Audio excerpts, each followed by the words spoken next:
चलो स्टार्ट करें। चैप्टर का नाम है ऑब्जेक्ट्स ऑफ ऑडिटिंग, या ऑब्जेक्टिव्स ऑफ ऑडिटिंग भी बोलोगे तो गलत नहीं है। ठीक है, मतलब एक ऑडिटिंग की जो प्रोसेस होती है वो कराने के पीछे ऑब्जेक्टिव क्या होता है, ऑब्जेक्टिव। ठीक है, तो हमको वो पढ़ना है।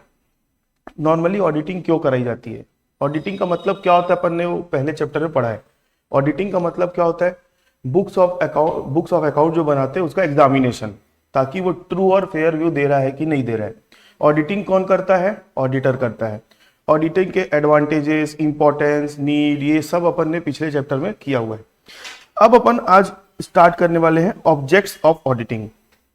तो ऑब्जेक्ट्स ऑफ ऑडिटिंग को समझने के पहले आपको दो इंपॉर्टेंट कॉन्सेप्ट समझना पड़ेगा। एक कॉन्सेप्ट है एरर्स का और दूसरा है फ्रॉड।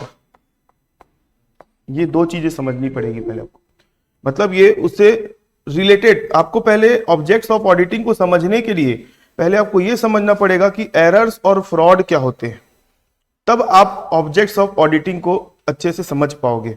ठीक है,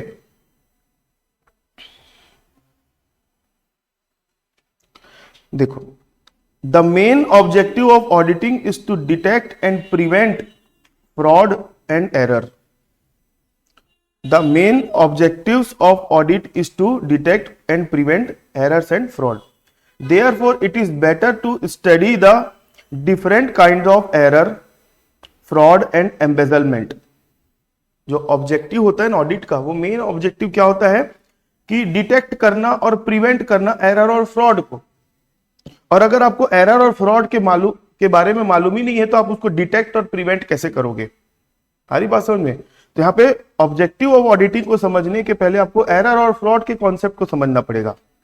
ठीक है, it is better to study the different kinds of error, fraud and embezzlement, and it becomes necessary for the auditor to identify such error and fraud to perform his audit procedure and to give opinion on financial statement.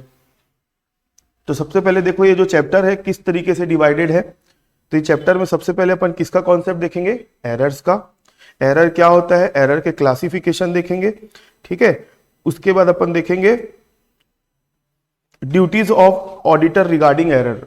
ठीक है, मतलब पहले आपको error देखना है, error की classification देखना है, फिर ऑडिटर की ड्यूटी क्या है अगर उसको कोई एरर मिल जाता है तो। उसके बाद हम क्या देखेंगे, फ्रॉड देखेंगे, फ्रॉड के टाइप्स देखेंगे, और फ्रॉड जब मिल जाता है किसी ऑडिटर को तो उसकी ड्यूटी क्या है वो अपने को देखना है। ठीक है, चलो सबसे पहले बात करते हैं हम एरर की। सबसे पहले बात करते हैं एरर की। Accountants while maintaining books of account may commit mistakes of omission, commission and principles. आप लोगों को सबसे पहले पता होना चाहिए कि अकाउंटेंट जो होता है उसका काम क्या होता है, अकाउंटिंग करना। और ऑडिटर का काम क्या होता है, अकाउंटेंट ने जो अकाउंटिंग करी है उसको चेक करना। ठीक है, अकाउंटेंट का काम होता है अकाउंट के बुक्स तैयार करना, अकाउंटिंग करना, और ऑडिटर का काम क्या होता है, बुक्स ऑफ अकाउंट को चेक करना। तो अकाउंटेंट लोग जब अकाउंटिंग करते हैं ना तो उन लोग बहुत सारे गलतियां, मिस्टेक्स कमिट कर देते हैं। ठीक है, कमिट कर देते हैं, या फिर कोई चीज रिकॉर्ड करने से छूट जाती है। तो कोई चीज रिकॉर्ड करने से छूट जाती है उसको हम क्या बोलते हैं, ओमिशन। और जो चीज हो जाती है लेकिन गलत एंट्रियां हो जाती है तो उसको बोलते हैं हम कमीशन। और कभी कभी कुछ ऐसी गलती कर देते हैं जो एरर ऑफ प्रिंसिपल से रिलेटेड होती है, मतलब रूल्स ही गलत लगा के रख देते हैं। ठीक है, तो अकाउंटेंट्स लोगों से ये सब गलती हो जाती है। मिस्टेक्स में ऑल्सो भी committed in carry forward total from one page to another. आप लोगों को पता है ना, अकाउंट जब बनाते मैनुअली जब अकाउंटिंग बनाते हैं तो जब हमारा पेज खत्म हो जाता है तो उस पेज के टोटल को अगले पेज में कैरी फॉरवर्ड करना पड़ता है ना। तो ये अकाउंटेंट लोगों से इस टाइप की गलतियां हो जाती है। ठीक है, या फिर जर्नल एंट्री से लेजर पोस्टिंग करते समय उससे गलतियां हो जाती है। समटाइम्स कैपिटल एक्सपेंडिचर में be recorded as revenue expenditure. कभी कभी कैपिटल एक्सपेंडिचर किया गया रहता है और उसको रिकॉर्ड किस नाम से कर दिया जाता है, रिवेन्यू एक्सपेंडिचर। फॉर एग्जांपल कोई एसेट खरीदा है, मान लो एसेट खरीदने की एंट्री प्रॉफिट लॉस अकाउंट में नहीं की जाती है, उसको सीधा कहां दिखाते हैं, बैलेंस शीट में दिखाते हैं। लेकिन वो एक कैपिटल एक्सपेंडिचर है इसलिए, लेकिन उसको दिखा दिए प्रॉफिट लॉस अकाउंट में, रिवेन्यू नेचर का मान लिए। तो इस तरीके की अगर गलतियां हो रही है तो उसको गलतियां कर हो किससे जाती है? अकाउंटेंट से। ठीक है, तो अकाउंटेंट से गलतियां हो जाती है, उन गलतियों को पकड़ना और उन गलतियों को रोकना ही काम किसका है? ऑडिटर का है। तो कौन कौन सी गलतियां हो सकती है, कौन कौन से ऐसे चांस हो सकते हैं जिससे ऑडिटर को पता लगा। अब देखो अपन पढ़ कौन सा सब्जेक्ट रहे हैं? ऑडिटिंग। तो ऑडिटिंग, अब एक मान के चलो एक पुलिस को काम दिया गया कि कहीं पे चोरी हुई है, जाके पकड़ना है, तो पुलिस चोरी को कैसे पकड़ेगा? मतलब पुलिस को सारे पॉइंट्स पता होंगे, उसी के हिसाब से। तो जैसे है ना, मेरे एक दोस्त है, उसके पापा ड्रिंक करते हैं, तो वो एक दिन है ना कुछ ड्रिंक करते, मतलब समझ गए ना, तो एक दिन दारू भट्टी गए अपना लेने के लिए कुछ सामान, एकदम एक्चुअल रियल स्टोरी बता रहा हूं। तो वहां से कोई उनका है ना सामने से मोबाइल मार दिया। ठीक है, मोबाइल ही पार कर दिया उनका।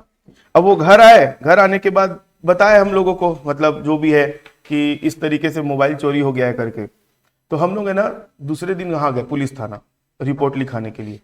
अब रिपोर्ट लिखाने के लिए गए ना, तो पुलिस वाला है ना कुछ नहीं किया, ज्यादा दिमाग नहीं लगाया। एक तो सीसीटीवी कैमरे में पकड़ा। अब पुलिस वाले को मालूम है कहां कहां से क्या क्या पॉसिबिलिटीज है।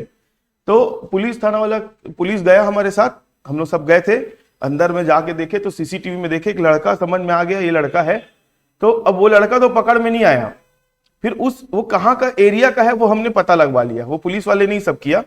और पता लगाने के बाद है ना उसके मोहल्ले में गए, और मोहल्ले में जाने के बाद उस लड़के को पकड़े, और जो चोरी का सामान खरीदता है हम लोग उसके पास गए, क्योंकि अल्टीमेटली वो मोबाइल चुराया तो बेचने किसके पास जाएगा? उसी के पास जाएगा। बोले अभी तक आया नहीं है, दूसरे दिन शाम को आया, पकड़ा गया। तो इस तरीके से, अब मेरा बोलने का मतलब, एक एग्जाम्पल देने का मतलब क्या था, ऑडिटर भी जब ऑडिटिंग करता है ना तो उसको सब पता रहता है कि कहाँ कहाँ गड़बड़ियां हो सकती है, कहाँ कहाँ फ्रॉड हो सकता है।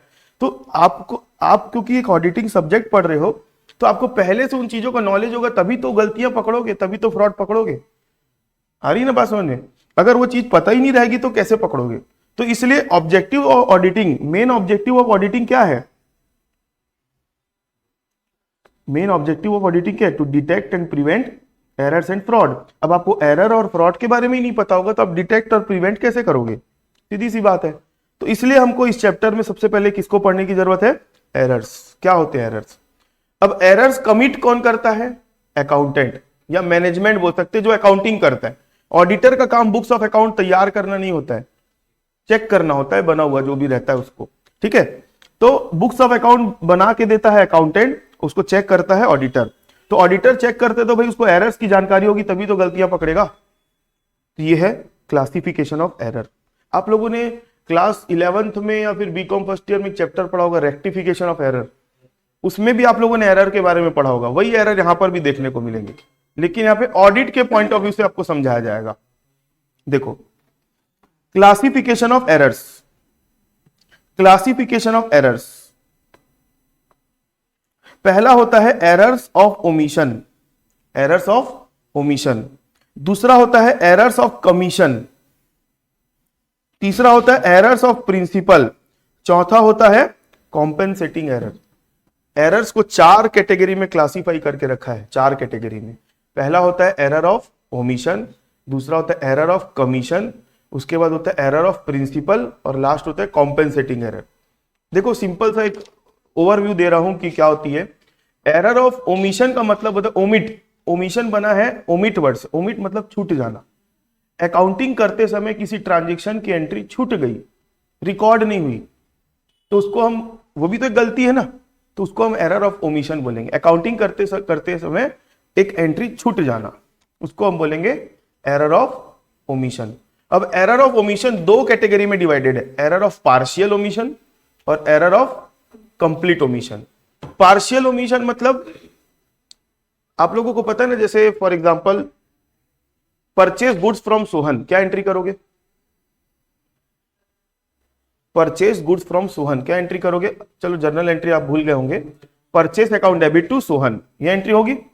अब आपको जब उसकी एंट्री करनी है, लेजर पोस्टिंग करोगे, तो आपने क्या किया? परचेज अकाउंट में सोहन को डाल दिया, लेकिन सोहन अकाउंट में परचेज नहीं डाला। थोड़ी देर रुक जाओ, मैं बुलाऊंगा। आपने क्या किया? परचेज अकाउंट में सोहन के नाम से एंट्री कर दिए, पोस्टिंग कर दिए, लेकिन सोहन अकाउंट में परचेज की एंट्री करना भूल गए, तो ये आधा किए हो एंट्री, आधा किए हो क्या, तो इसको बोलेंगे एरर ऑफ पार्शियल ओमिशन। और अगर आपने एंट्री ही पास नहीं करी तो इसको बोलेंगे एरर ऑफ कंप्लीट ओमिशन। मतलब दोनों ही जगह एंट्री छूट गई पूरी की पूरी तो उसको बोलेंगे एरर ऑफ कंप्लीट ओमिशन, और आधी एंट्री रिकॉर्ड हुई है आधी एंट्री रिकॉर्ड नहीं हुई तो उसको क्या बोलेंगे एरर ऑफ पार्शियल ओमिशन। आगे देखते हैं, एक होता है error of commission. Error of commission, commission word बना है, कमीशन वाला कमीशन नहीं है ना, कमीशन वर्ड बना है कमिट से, कमिट वर्ड से कमीशन बना है। एरर ऑफ कमीशन मतलब एंट्री पास तो हुई है लेकिन गलत पास हुई है। जैसे purchase account, purchase goods from Sohan बोल दिया मैं, तो एंट्री बनती है normally purchase account debit to Sohan. अब आपने एंट्री कर दी Sohan account debit to purchase, या फिर आपने ये एंट्री कर दी सोहन से आपने गुड्स खरीदा है, एंट्री तो सही की हो, purchase account debit to Sohan की हो, 5,000 के बदले लिख डाले 50,000, या फिर 5,000 के बदले लिख डाले कितना 500, तो इसको बोलेंगे एरर ऑफ कमीशन। एंट्री तो हुई है लेकिन गलत एंट्री हुई है, ठीक है, वो गलत कैसे भी हो सकता है। उसके बाद होता है error of principles. Error of principles, error of principle मतलब सैद्धांतिक त्रुटियां, रूल्स से रिलेटेड गलतियां, रूल्स प्रिंसिपल से रिलेटेड गलतियां। अकाउंटिंग के अपने अपने प्रिंसिपल्स होते, जानते हो ना आप लोग।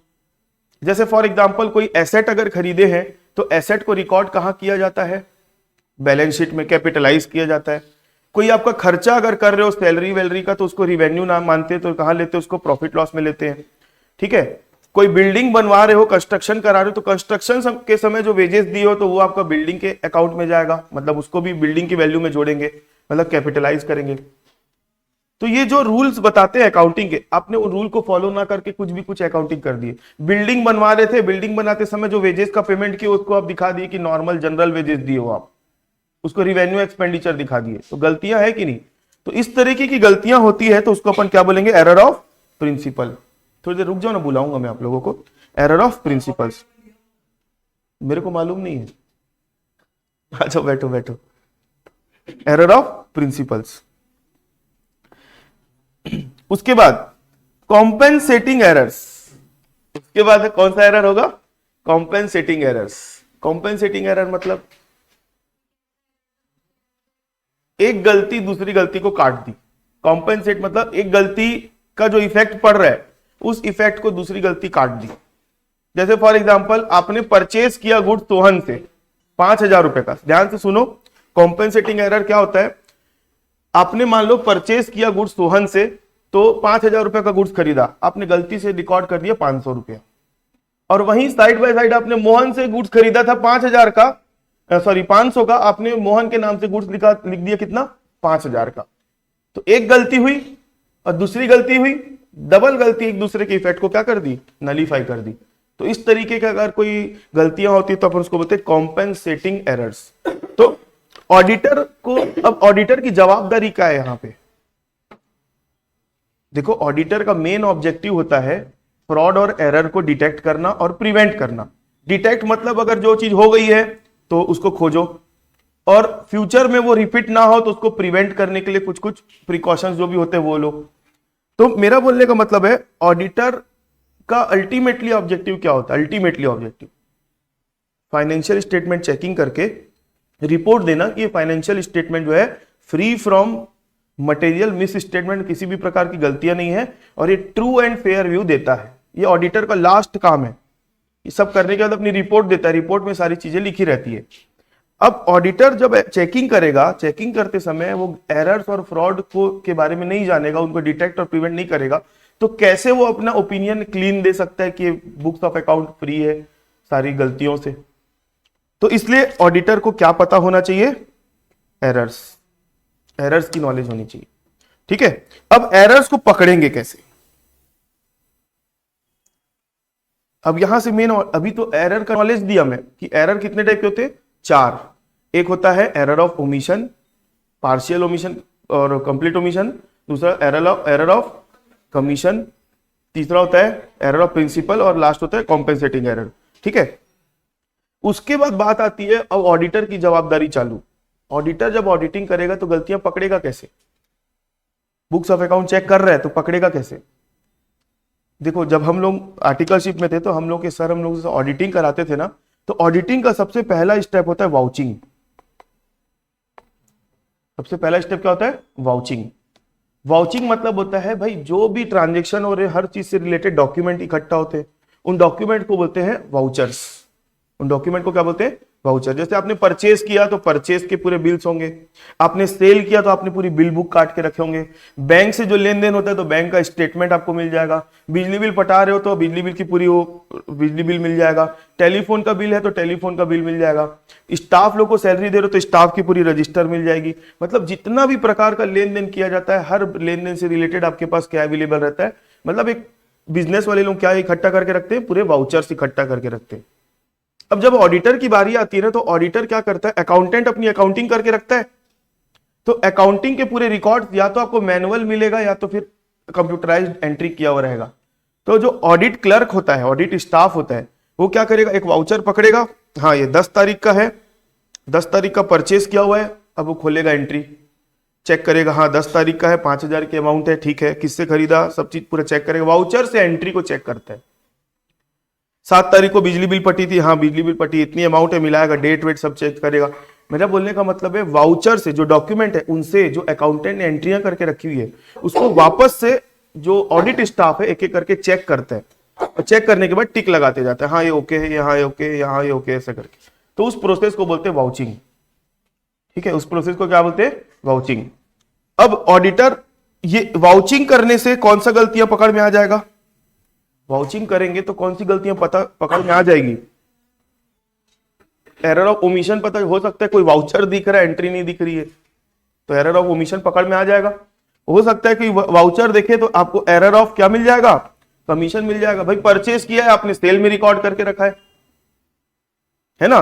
एरर ऑफ प्रिंसिपल आपको मिल सकता है, एरर ऑफ प्रिंसिपल मिल जाएगा मतलब, एरर ऑफ प्रिंसिपल मिल जाएगा मतलब किसी भी प्रकार का एरर आप वाउचिंग से खोज सकते हो, किसी भी प्रकार का एरर आप वाउचिंग करके खोज सकते हो।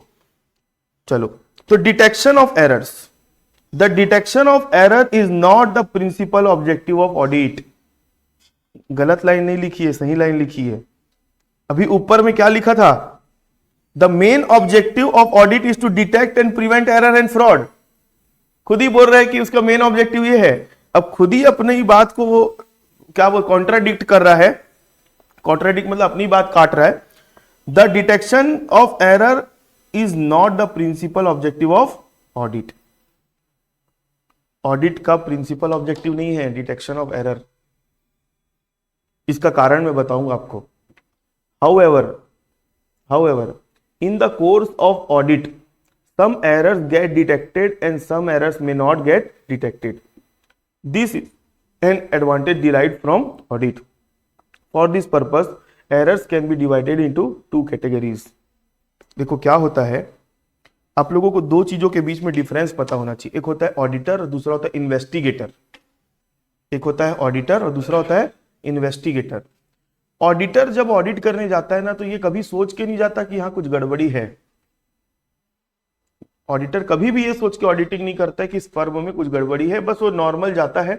एक बात बताओ ना, टीचर जब पेपर चेक करेगा तो ये सोच के पेपर चेक करता है कि बच्चे ने चीटिंग करके पेपर लिखा है ना सुप्रिय? ये सोच के पेपर चेक करेगा क्या टीचर कि बच्चा जो लिखा है वो चीटिंग ही करके लिखा है? नहीं, पहले टीचर नॉर्मली उसको एक फेयर बच्चा मान के क्या करता है? पेपर चेक करता है। फिर बाद में चेकिंग करते करते कुछ ऐसी चीजें मिल जाती है तो बाद में वो डाउट क्रिएट करता है। हो सकता है कि वो बच्चे ने पूरा चीटिंग करके लिखा हुआ है और टीचर ने पूरा चेक करके पूरा नंबर भी दे दिया, तो इसमें टीचर की गलती है क्या? नहीं है। तो ऑडिटर को टीचर की जगह रख के देखो, ऑडिटर मात्र बुक्स ऑफ अकाउंट को चेक करने गया है, वो एरर्स और फ्रॉड पकड़ने नहीं गए। हाँ, लेकिन चेकिंग करते करते कभी कभी एरर और फ्रॉड पकड़ा जाते हैं। चेकिंग करते करते एरर और फ्रॉड पकड़ा जाते हैं, तो वो ऑब्जेक्टिव होता है ऑडिटर का। क्योंकि एरर जो होते हैं ना, एरर्स वो इंटेंशनल नहीं होते। इंटेंशनल समझते हो ना, जानबूझ करके किए गए नहीं होते, इसलिए एरर आसानी से पकड़ा जाते हैं। लेकिन फ्रॉड जो होते हैं ना, फ्रॉड वो इंटेंशनल होते हैं। मतलब जो भी फ्रॉड किया है ना वो एकदम इंटेंशनल होता है। इंटेंशनल मतलब सोच समझ के किया गया होता है। तो ये पॉसिबल बहुत कम होता है कि फ्रॉड को पकड़ा जा सके ऑडिट के प्रोसीजर में, क्योंकि वो पूरा, और फ्रॉड जो होते हैं ना वो नीचे लेवल पर ना होके ऊपर लेवल से, और बहुत लोगों का साठगांठ होता है, उसमें मिली भगत होती है सबकी। तो फ्रॉड जो होते हैं वो इंटेंशनल होते हैं, तो उनका पकड़ाना थोड़ा सा मुश्किल होता है, जबकि एरर जो है आसानी से पकड़ा जाते हैं। ठीक है, तो ऑडिटर की ना प्रिंसिपल ऑब्जेक्टिव नहीं है कि वो फ्रॉड एरर को पकड़े। अभी फ्रॉड हम चालू नहीं किए इसलिए फ्रॉड के बारे में बता नहीं रहा हूं। अब ऑडिट करते करते कुछ कुछ एरर जो है वो पकड़ा जाते हैं।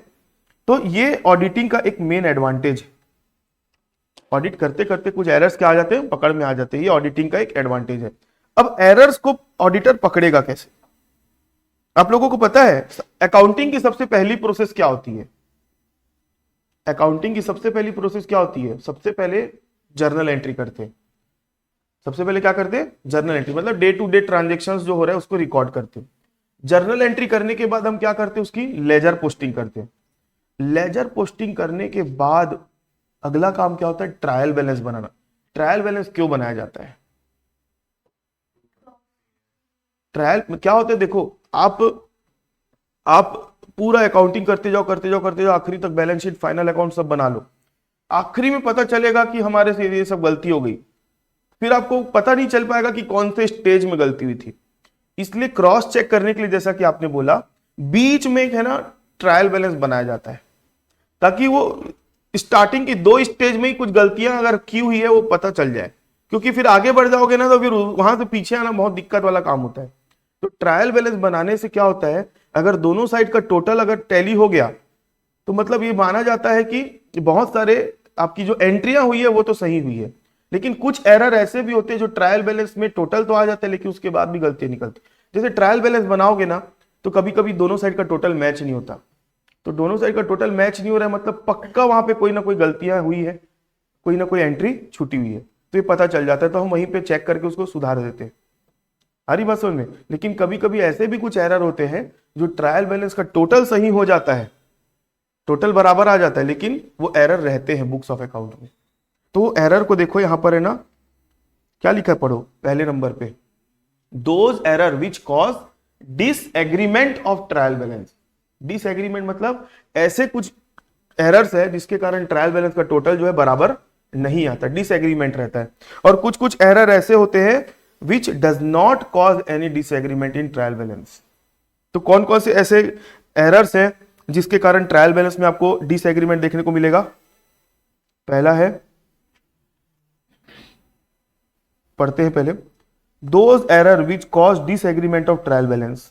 In this case it would need a detailed examination of books of account by application of certain check to trial balance. These checks are as follows. मतलब है ना ऑडिटर है ना चेकिंग कर रहा है, देख रहा है ट्रायल बैलेंस का दोनों साइड का टोटल बराबर नहीं आया है। तो अब ऑडिटर क्या क्या ऐसा करेगा जिससे पता चल जाएगा कि उससे जो ट्रायल बैलेंस का डिफरेंस क्यों मैच नहीं हो रहा है। तो क्या लिखा है पहला, check the total of the trial balance to find exact amount of difference if there be now any. मतलब इसको मैं काट रहा हूं, ये लिखने की जरूरत नहीं है। Check the total of the trial balance to find exact amount of difference. मतलब मान लो एक तरफ का टोटल आप लगाए 1 लाख रुपया आ रहा है और दूसरे तरफ का टोटल लगा रहे हो 90,000 का आ रहा है, तो डिफरेंस कितने का आ रहा है? ये डिफरेंस निकालने के लिए आप टोटल लगाओ दोनों साइड का, देखो अब 10,000 का कोई अमाउंट छूटा है कि नहीं, या उससे डबल वाला अमाउंट छूटा है क्या, उससे कोई आधा अमाउंट छूटा है क्या। ऐसे गलतियां पकड़ी जाती है। एक टेक्निक होती है, जितने का डिफरेंस आ रहा है ना उतने के डिफरेंस के बराबर की अमाउंट खोजो, उसके आधी अमाउंट को खोजो और उससे डबल अमाउंट को खोजो। मतलब 10, 5 और 20 ये 3 अमाउंट को खोज के देखो। हम लोग भी कभी कभी, आप लोग आते हो ना, सर ये क्वेश्चन नहीं बन रहा है, चेक करो आंसर नहीं आ रहा है, तो हम लोग को कैसे पता चल जाता है यहां गलती किए होंगे आप लोग? पहले तो हम लोग डिफरेंस देखते कितने का आ रहा है, पहले देखते डिफरेंस कितने का आ रहा है, डिफरेंस की फिर बराबर, ये दिमाग में जल्दी जल्दी चलती है ना प्रोसेस। फिर देखते हैं कि उसकी आधी अमाउंट उसके बराबर के अमाउंट है, उसकी डबल अमाउंट का कोई ऐसा आइटम तो नहीं है जो छूट गया आपसे। फिर हम तुरंत क्या करते हैं, देखते हैं, हो सकता है कि वो मिल गया, फिर बताते नहीं आपसे एंट्री छूटी हुई है। एक टेक्निक होती है कुछ कुछ, ठीक है। तो ऑडिटर भी वो टेक्निक परफॉर्म करता है। Check the transfer of ledger balance. आप लोगों को पता है ना, लेजर जब अकाउंट बनाते हैं तो उसका बैलेंस बीडी या बैलेंस सीडी आता है, वही बैलेंस उठ के कहां जाता है, ट्रायल बैलेंस में जाता है।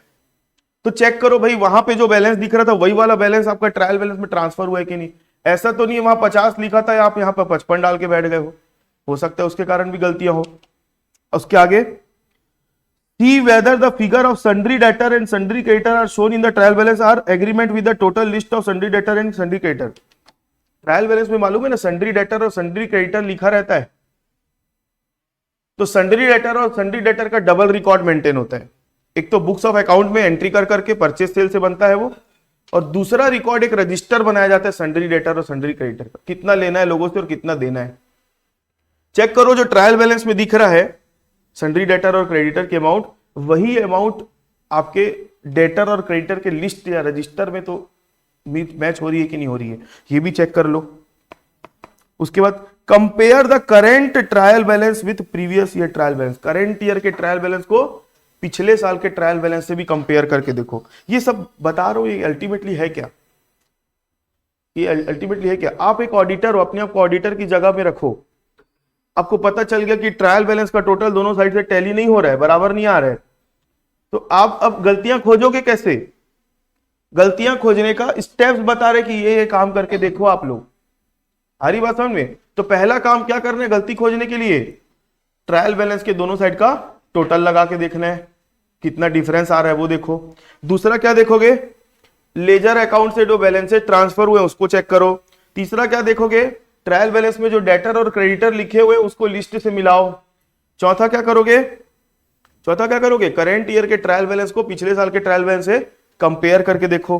फिर आगे, have the difference in trial balance and check whether any figure in the value of trial balance. अगर ट्रायल बैलेंस में जो भी डिफरेंस है, यहां पर पढ़ो क्या लिखा है, have the difference in trial balance and check whether there is any figure of that value in trial balance. If a figure appear in the wrong side, that is debit instead of credit. अच्छा, D और E point है ना, actually है ना, ये मिला हुआ point है, ये अलग अलग बन गया है। पहले क्या बोल रहा है सुनो, कंपेयर करो करेंट ईयर के ट्रायल बैलेंस को पिछले साल के ट्रायल बैलेंस के साथ।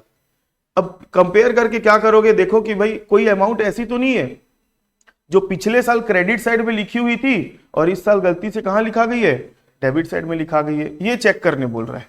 ये डी और ई पॉइंट है ना, मैं करेक्ट कर दूंगा, ये दोनों एक ही पॉइंट है। आगे देखो, if the difference in trial balance still remain, see whether the difference is round figure और इन रुपी और पैसे। अब जो डिफरेंस आ रहा है ना उसको देखो किसी राउंड फिगर में आ रहा है, राउंड फिगर समझते हो ना, 10,000, 15,000, 20,000 ऐसा, या फिर रुपी और पैसे में डिफरेंस आ रहा है क्या।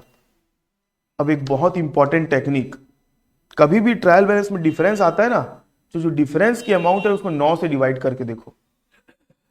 उसको क्या करो, 9 से डिवाइड करके देखो। अगर वो एग्जैक्टली 9 से डिवाइड हो जा रहा है तो पक्का आपको अमाउंट लिखने में आपसे गलती हो गई है। जैसे आप लिखे थे कितना, 45,000 लिखना था, गलती से 54,000 लिख दिए। लिखना था कितना 45 और लिख डाले कितना 54, दोनों का डिफरेंस कितना है 9,000। 9 से डिवाइड करो, हो गया एग्जैक्टली डिवाइड। कोई भी फिगर उठा लो, 96,000 लिख लो, इसको 69,000 कर लो, दोनों का डिफरेंस कितना आएगा 27,000। डिवाइड करके देखो 9 से। मतलब कभी भी इस तरीके की गलती होती है ना, जो अमाउंट हम लिखे हैं वो रिप्लेस हो जाती है आगे पीछे करके, तो उसका जो डिफरेंस होता है ना पक्का वो 9 से डिवाइड होता है पक्का। तो ऑडिटर इस तरीके से भी गलतियां खोज सकता है। जैसे फॉर एग्जांपल 87 का आपने कितना लिख दिया 78, 19 का कितना लिख दिया 91, 548 का कितना लिख डाले 845, तो ये पक्का बता रहा हूं डिविजिबल बल क्या होगा 9 होगा। ऐसे भी ऑडिटर गलतियां खोज सकता है। उसके बाद all accounts in ledger should be counted and should be seen that all account have been taken into consideration और नॉट। ट्रायल बैलेंस में क्या होता है, जितने भी लेजर अकाउंट होते हैं ना उनका बैलेंस उठा के डालना रहता है। अब आप काउंटिंग करो कितने लेजर बने, मान लो आपके टोटल 20 लेजर बने और ट्रायल बैलेंस देख रहे हो यहाँ पे 18 ही लेजर दिख रहे हैं, मतलब 2 लेजर गायब है, 2 लेजर का बैलेंस गायब है, तभी तो गलतियां होगी ना। पहले आप लेजर की काउंटिंग कर लो, इतने इतने लेजर अकाउंट बने हैं, हर लेजर अकाउंट का नंबर होता है, उनकी नंबरिंग से चेक करो ट्रायल बैलेंस में भी उतने लेजर अकाउंट है कि नहीं। ठीक है, उसके बाद it should be seen that balance of cash account has been posted in trial balance और नॉट। आपको अब ये भी चेक करना पड़ेगा कि कैश अकाउंट का बैलेंस को ट्रायल बैलेंस में पोस्टिंग की हो कि नहीं की हो। If the difference of trial balance could not be detected even after examining the journal and ledger, then the difference account should be transferred to suspense account. अगर ये सब चेकिंग करने के बाद भी अगर आपको डिफरेंस नहीं मिल रहा है तो जो डिफरेंस की अमाउंट है उसको आप कहां ट्रांसफर कर दोगे, सस्पेंस अकाउंट में ट्रांसफर कर देना है। ठीक है, वो बाद में और दूसरी प्रोसेस से पता चल जाता है। आ रही बात समझ में? सस्पेंस अकाउंट का मतलब क्या होता है? नाम सस्पेंस, सस्पेंस मूवी देखे हो? सस्पेंस का मतलब क्या होता है? जो कुछ कांड हो जा रहता है और पता नहीं रहता है किसने किया है। सस्पेंस कब तक के लिए सस्पेंस रहता है? जब तक वो उसकी गुत्थी सुलझ नहीं जाती। तो सस्पेंस अकाउंट भी एक टेम्पररी अकाउंट है जो ट्रायल बैलेंस में डाला जाता है। जैसे ही वो गलतियां पकड़ में आ जाती है, सस्पेंस अकाउंट हट के जो उसका एक्चुअल है वो आ जाता है। सस्पेंस तब तक के लिए सस्पेंस है जब तक के लिए उसके पीछे की अपने को बात नहीं मालूम। तो सस्पेंस अकाउंट जब खोला जाता है टेम्पररी बेसिस के लिए खोला जाता है। जैसी गलतियां पकड़ में आई मतलब सस्पेंस अकाउंट हट जाता है अपने आप। ठीक है, अब इसके आगे का बोलोगे तो मैं नेक्स्ट क्लास में करा दूंगा क्योंकि अपना आगे की क्लास का टाइम हो रहा है। तो आज ही मैं ये वाला टॉपिक तो पूरा कराऊंगा आज, फ्रॉड तक का। तो थोड़ी देर के बाद मैं ले लूंगा क्योंकि ये लोग भी वेट कर रहे बाहर। चलो।